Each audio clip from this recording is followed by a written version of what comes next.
খোৱাং বিধানসভা সমষ্টিত দিহিং নদীৰ কেইবাটাও ৰিং বান্ধ ভাঙি যোৱাৰ কাৰণে বহুত মানুহ বানপানীত আক্ৰান্ত হৈছে।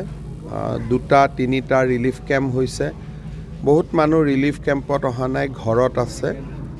আজি মই গোটেইখিনি চালোঁ আৰু মথাউৰি ভঙা অংশটোলৈকেও মন্ত্ৰী ৰঞ্জিত দাস আৰু বিধায়ক চক্ৰ গগৈ এতিয়া যাব। পানী কমিলে আমি ৰিং বান্ধখিনি বনাই দিয়া, ৰাস্তা ঘাটখিনি পুনৰাই বনাই দিয়া আৰু যিখিনি মানুহৰ ঘৰ আদি ভাঙি গৈছে তেওঁলোকক সহায় কৰা, এই গোটেইবিলাক কাম আমি কৰিম। আৰু এতিয়া ৰিলিফ কেম্পত মানুহখিনিয়ে কৈছে বিশেষ অসুবিধা হোৱা নাই বুলি, তথাপিতো তেওঁলোকে এযোৰ কাপোৰ কানি লৈয়ে আহিছে। গতিকে মই ডিচিক কৈছোঁ যাতে তেওঁলোকক এযোৰ বা দুযোৰ কাপোৰ কানিও দি দিয়ে। যিটো ঐতিহাসিক মথাউৰি খোৱাং শিৱসাগৰলৈকে সংযোগ আছে, মথাউৰিটো বহুদিন মেৰামতিৰ পৰা পানী বাগৰিছে।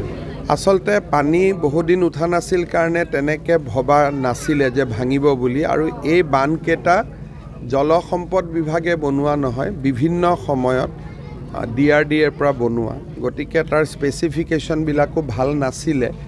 এইবাৰ যিহেতু জলসম্পদ বিভাগে বনাব, গতিকে আমি অলপ ডাঙৰ দীঘল ভাল কৰি মথাউৰিখিনি বনাই দিম।